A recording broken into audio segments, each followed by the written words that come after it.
Are you ready to hear a scary story? Okay, then close your eyes, turn off the lights, and listen. There was once a house that screamed in the night.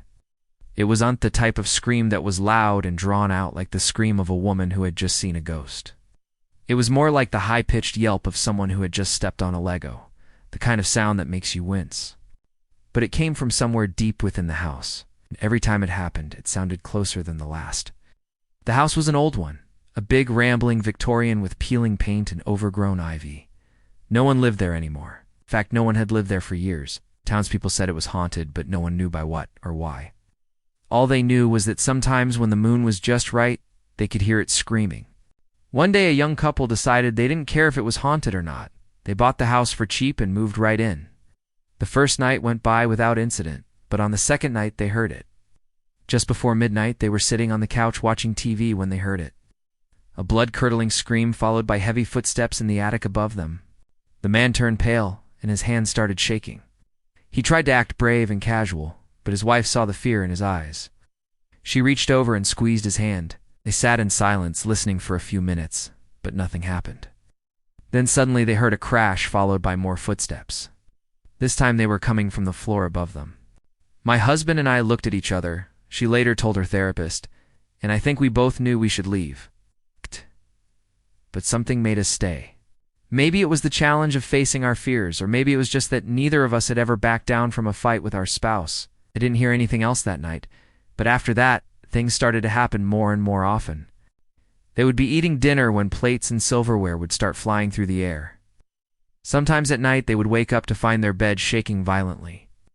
And every now and then, they would hear those footsteps again, pacing back and forth directly above their bedroom. But even though these things were happening almost every night, during the day the house was perfectly still. It was as though whatever was haunting, it only came out after dark. Finally, after 3 months of sleepless nights, the couple called a priest. Father Gabriel was an old, frail man, but he seemed confident that he could help. As he stood in their bedroom that night blessing the corner with holy water, he told them, "Don't worry, my children. Nothing evil can survive in the presence of the Lord." That night, they heard the footsteps in the attic again, but this time they were accompanied by voices. They sounded like children playing, but their laughter was sharp and cruel. Then they heard footsteps in the hallway outside their room. Slowly, slowly, they got closer and closer. As they stood there listening, Father Gabriel suddenly raised his head, his eyes wide with terror. "My God," he cried out, "whatever is up there is coming for me." The last thing the couple remembered was seeing the priest drop to his knees, and then everything went black. When they woke up, they found the priest lying dead on the floor. His eyes were wide open and staring. A single drop of blood hung from his nose. But the most disturbing thing was the look on his face. He wasn't scared or in pain. He was smiling. They called the police, but they didn't find anything unusual. The priest had died, they said, of a heart attack. There was no evidence of foul play, and so they let it go at that. But the next night, they heard the footsteps again. They were coming from inside their closet. When they opened the door, it was empty.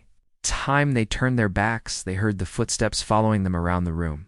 Finally, they ripped the closet door off its hinges. Behind it, they found a narrow passageway leading into the wall. It must have been used for storage, the wife said, because she couldn't see any other purpose for it. But the moment she stepped inside, the floor gave way under her feet, and she tumbled down into darkness. Her husband reached in and grabbed her ankle, but it was too late.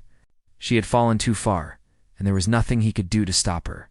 Her leg was broken, and she couldn't move. The only thing she could do was scream. And then she heard his voice. It was right above her, whispering in her ear, "Why did you come here?" She tried to answer, but all that came out was a strangled cry. Suddenly, strong arms lifted her up and carried her away. She never saw her husband again. Sometimes when the moon is full, the townspeople say they can hear the woman screaming in the night. They say she's trapped inside the house, forever cursed to wander its halls and whisper its secrets to anyone who will listen. Some people even say that if you visit the house at midnight and knock on the front door, the woman will answer and tell you her story. But no one has ever been brave enough to test it. Many years later, an investigation into the mystery of the house was conducted. The local paranormal investigators uncovered some truly terrifying facts. First, they discovered the remains of Father Gabriel buried beneath the floorboards of the living room. But that wasn't what made them change color. When they pried open the closet where the woman had fallen, they found another secret passageway behind the bookshelf. The lead investigator stepped into the darkness and came face to face with a skeleton wearing a priest's collar. Then they found a hidden room filled with children's bones. And that's when they knew the truth about the house. The house wasn't haunted by just one spirit, it was haunted by many.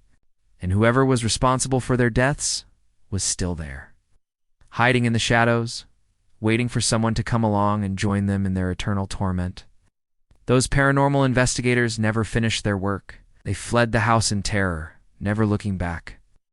And since then, it stood empty and abandoned, a monument to the evil that lies within.